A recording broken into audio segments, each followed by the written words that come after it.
அனைவருக்கும் வணக்கம். இன்று நாம் காணவிருக்கும் பாடம் இயல் 1 இனிக்கும் இலக்கணம் தமிழாய் எழுதுவோம். இலக்கண பகுதியில் நாம் முன்னரே அறிமுக வகுப்பு மற்றும் அடிப்படை செய்திகள் ஆகிய தலைப்புகளை பார்த்துவிட்டோம். அடுத்தது நாம் பார்க்கக்கூடிய தலைப்பு எழுத்துப்பிழை தவிர்க்க. எழுத்துப்பிழையை நாம் எப்படி தவிர்க்கணும்? எழுத்துப்பிழை அப்படிங்கிறது எதனால் ஏற்படுகின்றது என்று சொன்னால், நாம் பேசுகின்ற பொழுது நம்ம கோபமாக பேசுவோம், விரைவாக, அச்சமாக, வியப்பாக, மகிழ்ச்சியாக இப்படி நம்ம பேசுகின்ற பொழுது நம்ம ஒரு விதமான அப்படின்லாம் சொல்கிறோம் இல்லைங்களா? சரி, இந்த மாதிரி சொல்லக்கூடிய ஒரு அசாதாரண ஒலிகளை நம்மால் எழுத இயலாது.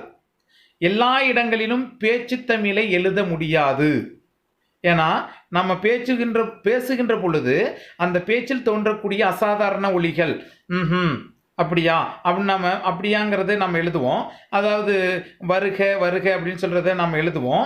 அப்படி இப்போ இது பண்ணிக்கிட்டு இருக்கும்போது கொட்டும் போது நம்ம ஒரு சில இடங்களில் மூணு எழுதுவோம். ஒரு ஏதாவது வந்துச்சுன்னா சு அப்படின்னு சொல்லி ஒரு விலங்குகளை விரட்டுவோம். இப்படி நம்ம சில அசாதாரண ஒலிகள் பயன்படுத்துகின்ற பொழுது அந்த மாதிரியான ஒலிகளை நம்மால் எழுத இயலாது. அப்படி நாம் எழுத முற்படுகின்ற பொழுதுதான் எல்லா இடங்களிலும் பேச்சு தமிழை எழுத முடியாது. பேசுவதைப் போலவே எழுத எண்ணுவதே எழுத்துப்பிழைக்கு முதன்மையான காரணம் எனலாம். குறில் நெடில் வேறுபாடு அறியாதிருப்பதும். குறில் நெடில் தெரியலைங்களா? அதாவது நாம் ஏற்கனவே பார்த்தது மாதிரி நம்ம முன்பு இதில் பார்த்தோம் இல்லைங்களா? அந்த மாதிரி அதாவது ஒற்றை கொம்பு வரக்கூடிய இடத்துல அதாவது எப்படின்னு கேட்டிங்கன்னா சேரு அப்படின்னு சோறு அப்படின்னு எழுதுறது இல்லைங்களா? சோறு சாப்பிட்டான் என்பதற்கு சேரு சாப்பிட்டான் அப்படின்றது சொத்துக்கு செத்து. இந்த மாதிரி வந்து பார்த்திங்கன்னா சோறு அப்படிங்கிறது சொருன்னு எழுதுறது, சேருக்கு செரு அப்படின்னு எழுதுறது. இந்த மாதிரி குறில் நெடில் வேறுபாடு அறியாதிருப்பதும் எழுத்துக்கள் வறுமுறையில் தெளிவற்றி இருப்பதும். எழுத்துக்களுடைய வறுமுறை அப்படின்னா இந்த லகர லகர ரகர ரகர இந்த வேறுபாடுகள் தான். எந்த இடத்துல எந்த லகரம் வரணும், எந்த இடத்துல எந்த ரகரம் வரணும், எந்த இடத்துல எந்த நகரம் வரணும் அப்படிங்கிறதுல வறுமுறையில் அறியாதிருப்பதும் பிழைகள் அதாவது அறியாதிருப்பதும் எழுத்துக்கள் வறுமுறையில் தெளிவற்றி இருப்பதும் பிழைகள் மலிய காரணமாய் அமைகின்றன. மாதிரி அதிக பிழைகள் வருவதற்கு இந்த மாதிரியான காரணங்கள் நமக்கு இருக்கின்றது. அப்போது நாம் பிழைகள் அதிகம் வருவதற்கு காரணம் எழுத்து வேறுபாடுகள் அறியாதிருப்பதும் அவற்றை வரக்கூடிய முறையில் தெளிவற்றும் இருப்பது தான். தெளிவற்று இருப்பதுன்னா எந்த லகரம் வரும், இந்த இடத்துல எந்த ரகரம் வரும், இந்த இடத்துல எந்த நகரம் வரும் அப்படிங்கிறது தெளிவற்றும் இருப்பது தான் இதற்கு முக்கிய காரணங்கள். எழுத்துக்களின் ஒலிப்பு முறை, அவற்றுக்கான வரி வடிவ வேறுபாடு, அவை சொல்லில் வரும் இடங்களையும் நாம் முதல் இடைக்கடை தெல்ல தெளிவாய் மனதுள் பதித்துக் கொள்வதை கடமையாக கொள்ள வேண்டும். அதாவது எழுத்துக்களினுடைய ஒலிப்பு முறை. எழுத்துக்கள் ஒலிப்பு முறை முன்ன சொன்ன இல்லைங்களா? லகரம் லகரகளை எப்படி உச்சரிக்கணும், ர ர எப்படி உச்சரிக்கணும், ந ந ந எப்படி உச்சரிக்கணும், இந்த மாதிரி எழுத்துக்களினுடைய ஒலிப்பு முறையும் வரி வடிவ வேறுபாடு. வரி வடிவம்னா அதாவது பழம் அப்படின்னு எழுதுனா என்ன பொருள், பழம் என்று எழுதினால் என்ன பொருள், இப்படி எந்த இடத்திற்கு எந்த லகரம் வரணும் அப்படிங்கிறது தான் வரி வடிவ வேறுபாடு.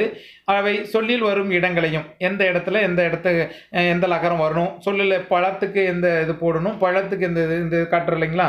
இதுதான் பழம் அப்படிங்கிறது வாழைப்பழம், பழம் அப்படிங்கிறது வந்து பார்த்திங்கன்னா வலிமை. சரிங்களா? ஸோ அப்படி எந்த இடத்துல வரணும் அப்படிங்கிறதையும் தெரிஞ்சு நாம் பயன்படுத்தணும். முதல் இடைக்கடை தெல்ல தெளிவாய் மனதுள் பதித்து கொள்வதை கடமையாக கொள்ள வேண்டும். முதலில் வரக்கூடிய எழுத்துக்கள் எது, இடையில் வரக்கூடிய எழுத்துக்கள் எது, கடையில் வரக்கூடிய எழுத்துக்கள் எவை அப்படிங்கிறத நாம் கட்டாயமாக மனதில் பதிய வைத்து கொள்ளுதல் வேண்டும். ந அதாவது ந ந ந அப்படிங்கிறதும் ர ர ல ழ இவற்றில் வேறுபாடு அறிந்து வாய்விட்டு ஒலித்து பழகுவது சாலச் சிறந்தது. இது எல்லாத்தையுமே நம்ம வாய்விட்டு ஒலித்து பழகிக்கணும். இவ்வெழுத்துக்களுக்கான சில அடிப்படை இலக்கணத்தையும் கசடர கற்றல் இன்றியமையாத கற்றல் பணியாகும். இலக்கணத்தினுடைய அதாவது சில அடிப்படை இலக்கணம், இவ்வெழுத்துக்களுக்கான அடிப்படை இலக்கணம் அப்படிங்கிறது வந்து பார்த்தீங்கன்னா என்னன்னு கேட்டிங்கன்னா, எழுத்ததிகாரத்தில் தெள்ள தெளிவாக நன்னூலார் வந்து வெளிப்படுத்தியிருக்கிறார். அதாவது என்னன்னு கேட்டிங்கன்னா, எந்தெந்த எழுத்துக்கள் இப்போ நம்ம முன்ன பார்த்தோம் இல்லைங்களா, எழுத்துக்கள் அப்படிங்கிறது வந்து பார்த்தீங்கன்னா உயிர் எழுத்துக்கள், உயிர் குறியல் எழுத்துக்கள், உயிர் நெடில் எழுத்துக்கள், உயிர்மெய் குறியல் எழுத்துக்கள், உயிர்மெய் நெடில் எழுத்துக்கள், ஆயுத எழுத்துக்கள், மெய் எழுத்துக்கள், ஆயுத எழுத்து, மெய் எழுத்துக்கள், இப்படி வந்து பார்த்தீங்கன்னா எழுத்துக்கள் பற்றின இலக்கணங்கள், எந்தெந்த எழுத்துக்களை எப்படி உச்சரிக்கணும், எந்தெந்த எழுத்துக்கு என்னென்ன மாத்திரை அளவு, அதாவது மாத்திரை அளவு அப்படிங்கிறது கண் இமைக்கும் நேரமும் கை நொடிக்கும் நேரமும் ஒரு மாத்திரை அப்படின்னு சொல்லுவாங்க. எழுத்துக்களை ஒலிப்பதற்கான கால அளவு தான் மாத்திரை. ஒரு எழுத்தை ஒலிப்பதற்கான கால அளவு தான் மாத்திரை. இந்த மாதிரி அவ்வெழுத்துக்களுக்கான சில அடிப்படை இலக்கணத்தையும் கசடர நம்ம கற்றல் இன்றியமையாத கற்றல் பணியாகும்.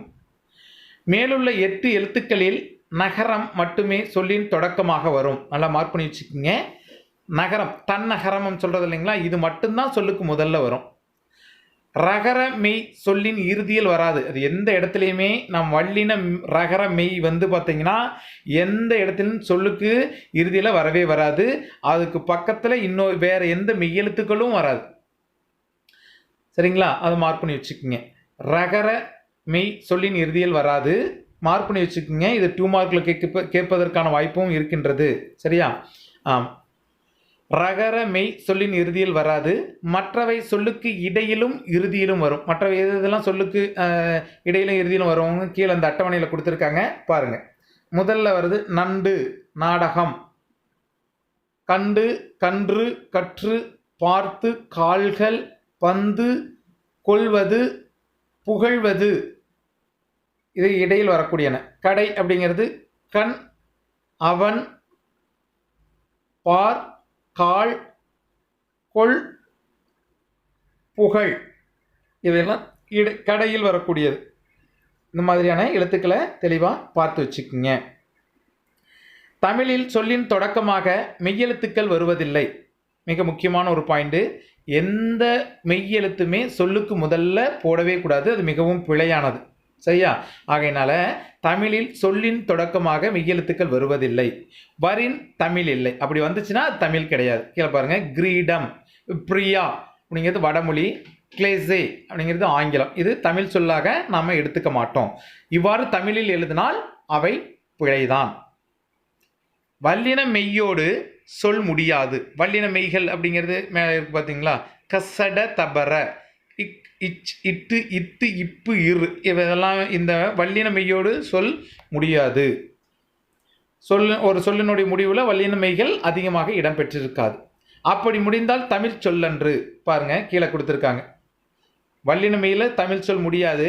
அப்படி வல்லின மெய்யில் முடிஞ்சிருச்சுன்னா தமிழ் சொல் கிடையாது. பாருங்க கீழே, தமிழ் சொல் அன்று என்று உணர்க. பார்க், பஞ்ச், பட், ஓத், தப் போன்றவை. இந்த இக்கு, இச்சு, இட்டு, இத்து, இப்பு இதெல்லாமே சொல்லுக்கு இறுதியில் வந்திருக்கின்றன. ஆனால் இவை அனைத்துமே ஆங்கில சொற்கள். சரியா? இவை போன்றவை தமிழில் இல்லை. வல்லின மெய்கள் ஈரொற்றாய் வாரா. ஈரொற்று அப்படிங்கிறது கீழே அண்டர்லைன் பண்ணி காட்டியிருக்கேன் பாருங்க. இதுதான் ஈரொற்று. ஒரு மெய்க்கு அடுத்து இன்னொரு மெய்யெழுத்து வந்ததுன்னா ஈரொற்றுன்னு சொல்லுவோம். 11th நீங்கள் படிச்சிருக்கீங்க. அது மாதிரி ஈரொற்றாய் வர்றது கிடையாது. வல்லின மெய்கள் ஈரொற்றாய் வராது. இட்டு, இரு என்னும் மெய்களை அடுத்து மெய்கள் வருவதில்லை. இந்த இட்டு, இர் என்ற வல்லின மெய்க்கு அடுத்தது மெய்யெழுத்துகள் வராது. எந்த மெய்யெழுத்துமே வராது இந்த இட்டு, இருக்கு பக்கத்தில். காட்சி, முயற்சி என்று எழுதுவது பிழை. இக்கு, இச்சு, இத்து, இப்பு ஆகியவற்றின் பின் அவற்றின் அவ்வெழுத்து வரிசைகளே வரும். அவ்வெழுத்துனா இந்த இக்கு, இச்சு, இத்து இந்த மாதிரியான எழுத்து வரிசைகள் தான் வரும். பாருங்க, அதுக்கு எடுத்துக்காட்டு கீழே கொடுத்துருக்காங்க. இந்த எழுத்துக்கு பக்கத்தில் இந்த எழுத்துக்களினுடைய வரிசைகள் தான் வரும். பிற மெய் எழுத்துக்கள் வாரா. காக்கை, இக்கு பக்கத்திலே பாருங்க, கைக்கு இக்கு பிளஸ் ஐன்னு சொல்கிறோம் இல்லைங்களா, இக்கு பக்கத்தில் இக்கு வந்திருக்கா. பச்சை, இச்சுக்கு பக்கத்தில் இச்சு வந்திருக்கா. பத்து, இத்து கூட்டல் ஊன்னு பிரிப்போம் இல்லைங்களா, அப்போ இத்துக்கு பக்கத்தில் இத்து வந்திருக்கா. உப்பு, இப்படி காக்கை, பச்சை, பத்து, உப்பு அப்படிங்கிறது அந்த வல்லின மெய்யெழுத்துக்களுக்கு, அதாவது காசா தாப்பா இந்த எழுத்துக்களுக்கு பக்கத்தில் அதனுடைய மெய்யெழுத்துக்கள் தான் வரும். இட்டு இரு என்னும் மெய்களுக்கு பிறகு, அதாவது இங்கே வந்து பார்த்தீங்கன்னா மேல் பாயிண்டில் பாருங்கள், இக்கு, இச்சு, இத்து, இப்பு இதில் அவ்வெழுத்து வரிசைகள் அப்படிங்கிறது கா அப் டு கா கா கி கி குக்கு கே கே கை கோக்கோ அந்த மாதிரி, அதான் எழுத்து வரிசைகள் அப்படின்னு சொல்கிறது அவ்வெழுத்து வரிசைகள். இக்குக்கு பக்கத்தில் இக்கு, அந்த இச்சுக்கு பக்கத்தில் இச்சி, அதாவது சா சா சி சி சே சே சோ சோ. இத்து அப்படின்னா தாத்தா தீ தீ தே தே தோ தோ அப்படி, அதுதான் அவ்வெழுத்து வரிசைகள். இப்புக்கு பாப்பா பிபி பே பே போ போ அப்படிங்கிற அவ்வெழுத்து வரிசைகள். இட்டு இரு என்னும் மெய்களுக்கு பிறகு அவ்வெழுத்து வரிசைகளும் க ச ப என்னும் வரிசைகளுமே வரும். தா வராது. பாருங்க, இட்டு இரு என்கிற மெய்யெழுத்துக்களுக்கு பிறகு அவ்வெழுத்து வரிசைகள், அதாவது இட்டு இரும் வரும். அதுக்கப்புறம் வந்து பார்த்தீங்கன்னா மற்றவைகளும் வரும். சரிங்களா? பாருங்க, பாட்டு, வெட்கம், காட்சி, திட்பம், காற்று, கற்க, கற்சிலை, கற்பவை. இதில் பார்த்தீங்கன்னா இதில் பாட்டு அப்படிங்கிறது அவ்வெழுத்து வரிசையே, காற்று அப்படிங்கிறதும் அவ்வெழுத்து வரிசையே, வெட்கம் அப்படிங்கிறது பிற காசா தப்பா என்ன வரிசைகளும் வரும்னு சொல்கிறோம் இல்லைங்களா? அது மாதிரி வெட்கம், காட்சி, திட்பம், இந்த வரிசை எழுத்து வரிசைகள்லாம் முன்னவே சொன்ன மாதிரி கா கா கி கி அப்படின்னு தான் எழுத்து வரிசை. சரிங்களா? வெட்கம், காட்சி, திட்பம், கற்க, கற்சிலை, கற்பவை இப்படிங்கிறது மற்ற எழுத்துக்களும் இந்த காசா தாப்பாவும் வரும். தா வராது. அடுத்து பாருங்க, டா ரா என்னும் எழுத்துக்கள் சொல்லின் முதலில் வாரா. டாவும் ராவும் சொல்லுக்கு முன்னாடி வராது.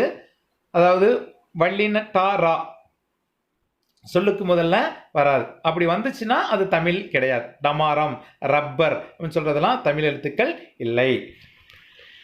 ஆயுத எழுத்து சொல்லின் இடையில் மட்டுமே வரும். ஆயுத எழுத்து அக்கு அப்படிங்கிறது சொல்லுக்கு இடையில தான். அதாவது தனிச்சொல்லாயின் மூவெழுத்தாகவும், தனிச்சொல்லா வந்துச்சுன்னு சொன்னா அது 3 எழுத்துக்களாகத்தான் வரும்.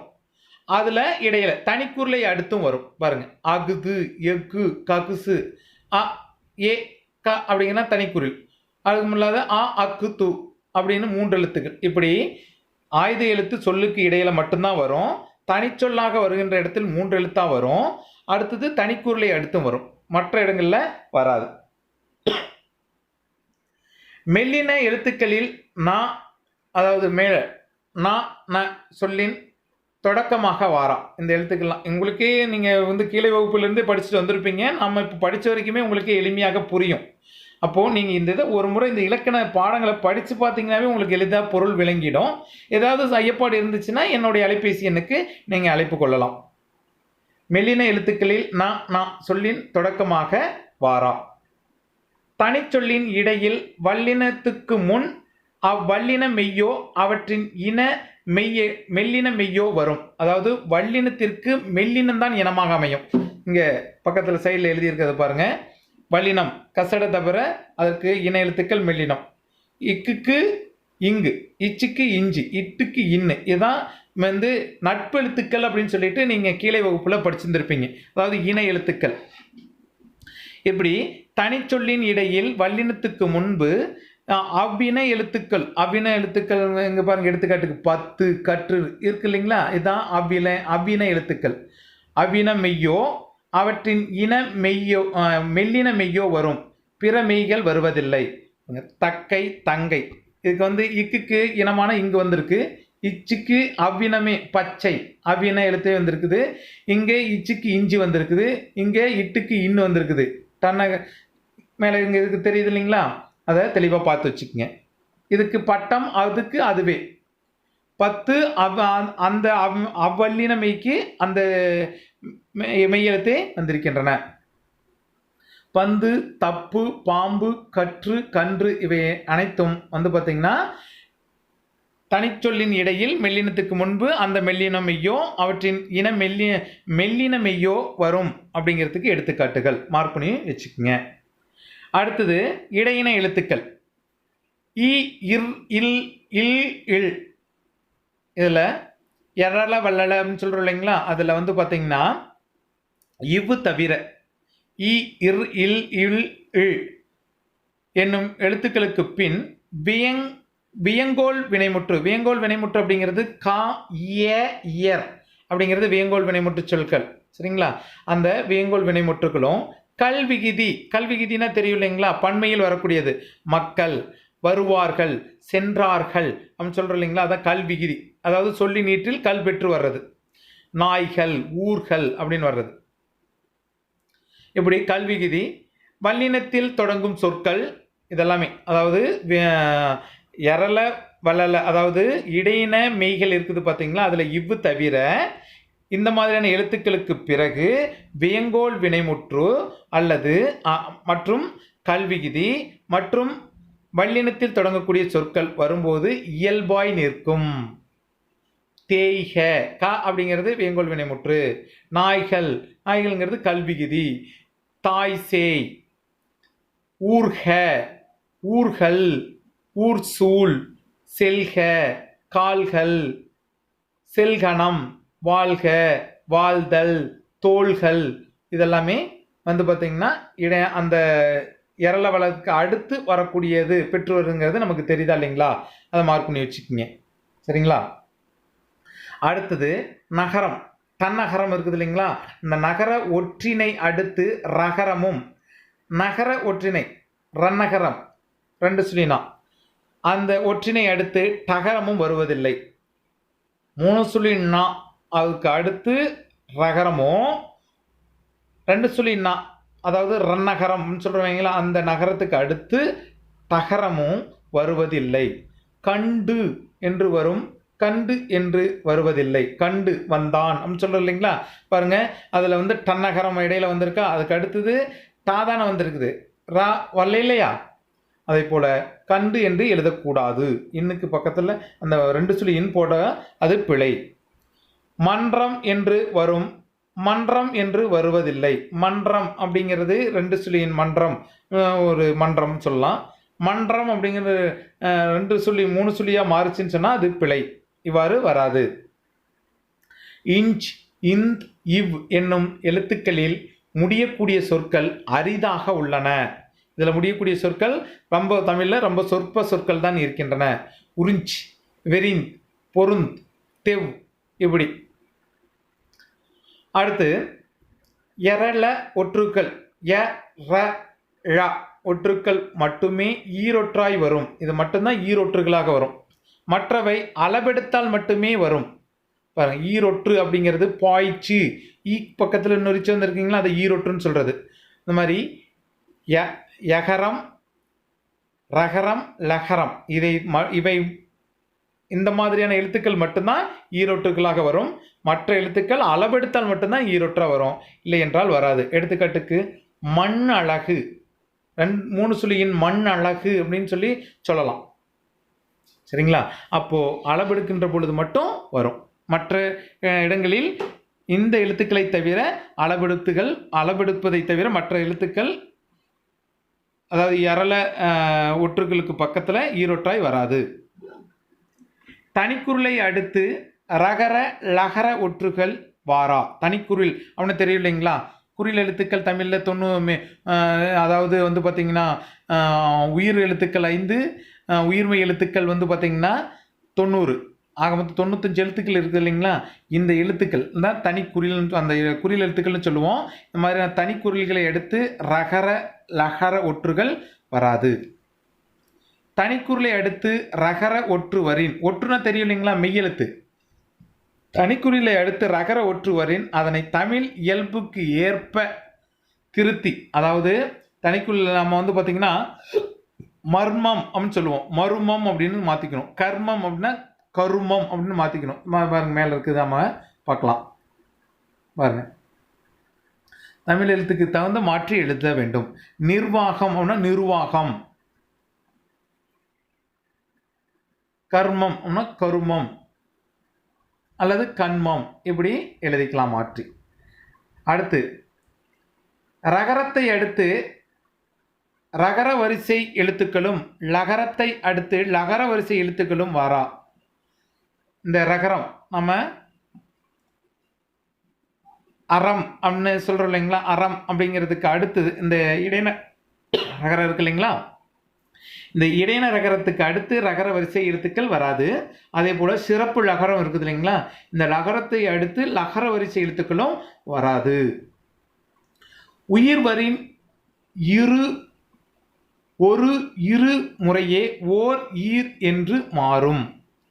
அதாவது நிலைமொழி ஈற்றில் ஒரு இரு என்று இருந்து வருமொழி முதல்ல உயிரெழுத்துக்கள் வந்துச்சுன்னு வந்தால் அந்த ஒரு இரு அப்படிங்கிறது ஓர் ஈர் அப்படின்னு மாறிடும். எடுத்துக்காட்டு ஓர் ஆடு, ஓர் அணில் என்று எழுதுதல் வேண்டும். உயிர்வரின் அது இது எது முறையே, அந்த அது இது உது அப்படிங்கிற எதுங்கிறது பார்த்தீங்கன்னா சுட்டெழுத்துக்கள்னு சொல்கிறோம் இல்லைங்களா, ஆகியவோ அது இது எது அப்படின்னு அதன் நிலைமொழி ஈற்றில் வருமொழி முதல்ல உயிர் வந்துச்சுன்னா அகுது இகுது எகுது என்பதாக மாறும். அகுது அணில், அகுது ஆடு அப்படின்றதான் நம்ம சொல்லணும். சரியா? பாருங்க. சரி, அடுத்தது நாம் பார்க்கக்கூடியது லகர ழகர விதிகள் சில. வேற்றுமை புணர்ச்சியில் லகரத்தை தொடர்ந்து வல்லினம் வரின் லகரம் ரகரமாய் திரிவது உண்டு. கல் பிளஸ் சிலை கற்சிலை, கடல் பிளஸ் கரை கடற்கரை. வேற்றுமை புணர்ச்சி, அதாவது வேற்றுமை புணர்ச்சி அப்படின்னு சொன்னால் நிலைமொழி ஈற்றில் லகரத்தை தொடர்ந்து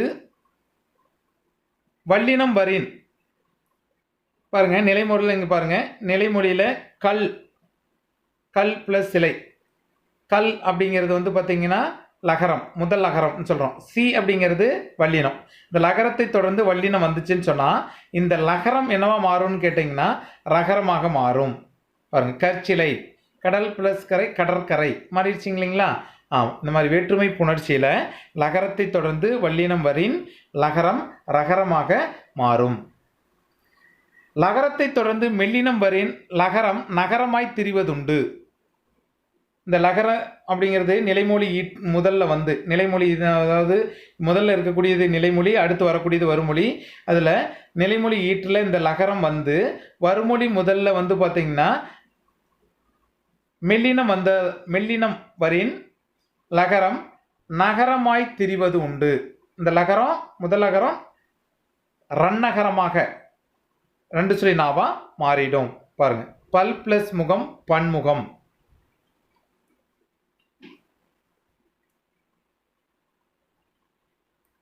இதில் பார்த்தீங்கன்னா நிலைமொழி ஈற்றில் லகரம், வருமொழி முதல்ல மூ மெல்லினம். அப்போது நிலைமொழி ஈற்றில் லகரம் வருமொழி முதல்ல மெல்லினம் வந்ததுனால இந்த லகரம் ரெண்டு சொல்லி நா, அதாவது ரன்னகரமாக மாறிடுச்சு. லகரத்தை தொடர்ந்து வல்லினம் வரின் லகரம் தகரமாய் திரிவதுண்டு. லகரம் அப்படிங்கிறது நான் சொன்ன மாதிரி பல்லும் அன்னமும் சேர்ற இடத்துக்கு கொஞ்சம் மேலே தள்ளி வச்சு நாவி நுனியை வச்சு உச்சரிக்கணும். இந்த லகரத்தை தொடர்ந்து இந்த பொது லகரம்னு சொல்லுவோம். இந்த பொது லகரத்தை தொடர்ந்து வல்லினம் வந்துச்சுன்னு சொன்னால் லகரம் டகரமாய் திரிவதுண்டு. மக்கள் பிளஸ் பேரு மக்கட்பேரு. நிலைமொழி ஈற்றில் லகரம் வந்திருக்கு, வருமொழி முதல்ல வல்லினம் வந்திருக்கு. அப்போது இந்த லகரம் டகரமாக மாறிடுச்சு. லகரத்தை தொடர்ந்து மெல்லினம் வரின் லகரம் நகரமாய் திரிவது உண்டு. லகரத்தை தொடர்ந்து வல்லினம் வந்துச்சுன்னா டகரமாக மாறும். அதே லகரத்தை தொடர்ந்து மெல்லினம் வந்துச்சுன்னா அந்த லகரம் நகரமாக, அதாவது மூணு சொல்லினா டன்னகரமாக தெரிந்துடும், மாறிடும். நாள் பிளஸ் மீன் நான் மீன். எடுத்துக்காட்டு தெளிவாக மார்க் பண்ணி வச்சுக்கோங்க. வருமொழி தகரமாயின் லகரம் ரகரமாக மாறுவதோடு, வருமொழி முதல்ல தகரம் வந்துச்சுன்னு சொன்னால் அந்த லகரம் முதல் லகரம் இருக்குது இல்லைங்களா, லகரம் ரகரமாகவும், வருமொழி முதல் நிலைமொழி ஈற்றில் லகரம் வருமொழி முதல்ல தகரம் வந்துச்சுன்னா லகரம் என்னவா மாறும், ரகரமாக மாறுவதோடு தகரமும் ரகரமாக மாறும். சொல் பிளஸ் துணை சொற்துணை.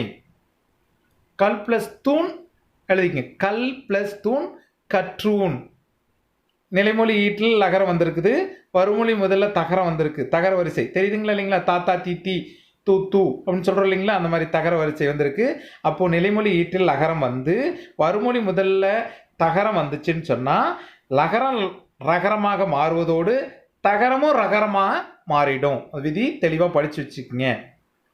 வருமொழி ரகரமாயின் லகரம் நகரமாக மாறுவதோடு, வருமொழி முதல்ல தன்னகரம் வந்துச்சுன்னு சொன்னா, அதாவது நிலைமொழி ஈற்றில் இந்த லகரம் இருந்து வருமொழி முதல்ல தன்னகரம் வந்துச்சுன்னு சொன்னா நகரமாக மாறுவதோடு நகரமும் நகரமாக மாறிடும். பாருங்க, லகரம் 2 சொல்லி நாவா மாறுறது மட்டும் இல்லாமல் வருமொழி முதல்ல நகரம் வந்து இது தன்னகரம் வந்து நிலைமொழி ஈற்றில் இருக்கக்கூடிய லகரம் நகரமாக மாறுவதோடு இந்த நகரமும் நகரமாக மாறும்.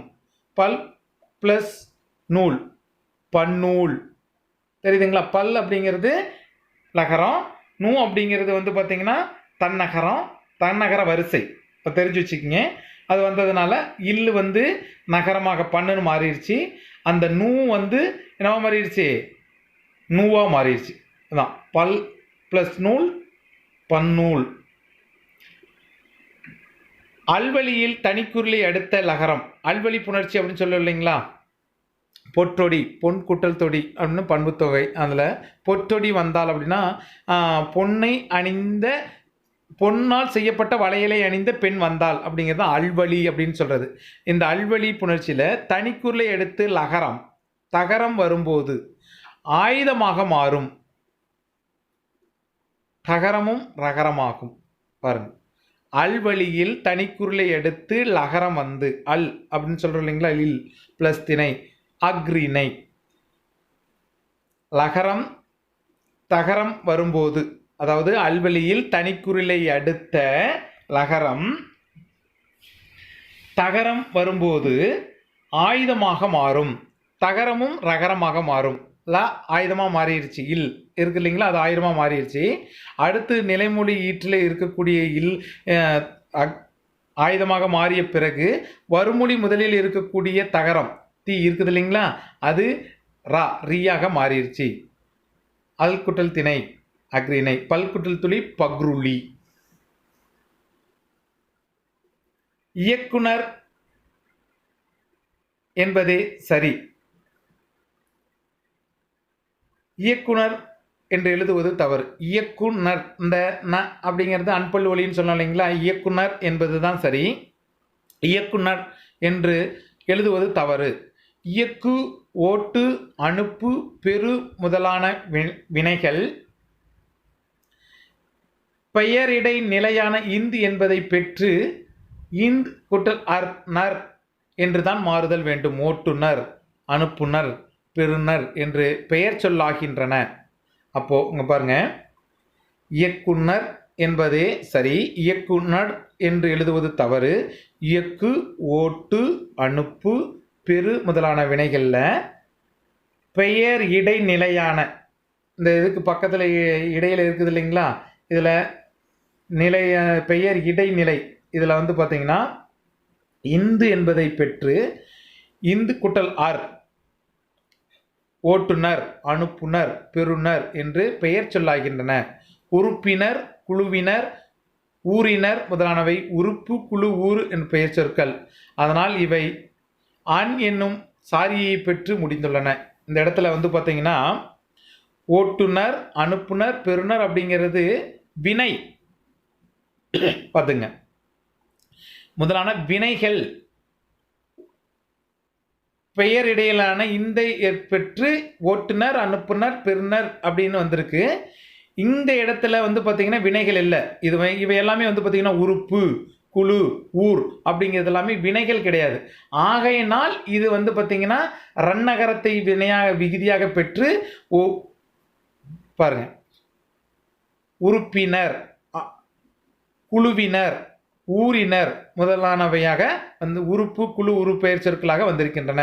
இதனால் அவை இன் என்னும் சாரியை பெற்று முடிந்துள்ளன. வினை சொற்களாக வந்துச்சுன்னா இந்து நகர வினையாக பெற்று வரணும். இங்கே வந்து பார்த்தீங்கன்னா வினை சொற்கள் இல்லாத காரணத்தினால் இது இன்னை சாரியாக பெற்று முடிந்துள்ளன. அதை கவனித்து கொள்ள வேண்டும். சொல் உருவாகும் முறையை அறிந்தும் பொருள் வேறுபாட்டினை உணர்ந்தும் எழுதுகிற போது பிழைகளை தவிர்க்க முடியும். மன்னிக்கவும், சொல் உருவாகும் முறையை அறிந்தும் பொருள் வேறுபாட்டினை உணர்ந்தும் எழுதுகிற போது பிழைகளை தவிர்க்க முடியும். நம்ம சொல் உருவாகும் போது அந்த எந்த மாதிரியான நம்ம சொற்களை எந்த இடத்துல எந்த சொற்களை பயன்படுத்தணும், அப்போ சொல் உருவாகக்கூடிய முறை. அப்போது வந்து பார்த்திங்கன்னா, இப்போ நம்ம பழம் என்று எழுதுகிறோம், பழம் என்று எழுதுகிறோம். பலம் அப்படிங்கிறது வலிமை, பழம் அப்படிங்கிறது உணவு, சாப்பிடக்கூடிய வாழைப்பழம். இப்போது ஒரு சொல் உருவாகும் போது முறையை அறிந்தோம், பொருள் வேறுபாட்டினை உணர்ந்தும் நாம் எழுதுகிற போது பிழைகளை தவிர்க்க முடியும். மார்க் பண்ணி வச்சுக்கோங்க. அறம் அறம், குறை குறை, வளம் வளம், களம் களம், கிளி கிளி, என்றால் என்றால், போனால் போனால், ஆணை ஆணை, மழை மழை முதலிய சொற்களின் பொருள் வேறுபாட்டினை கற்றுணர்தல் மாணவர்களின் இன்றியமையாத பணியாகும். இது எல்லாத்தையும் நீங்கள் படித்து பார்த்து என்ன ஒலி வேறுபாடு என்னங்கிறத சொல்லி பார்த்து நீங்கள் வேறுபாடுகளை அறிந்து கொள்ளுதல் வேண்டும்.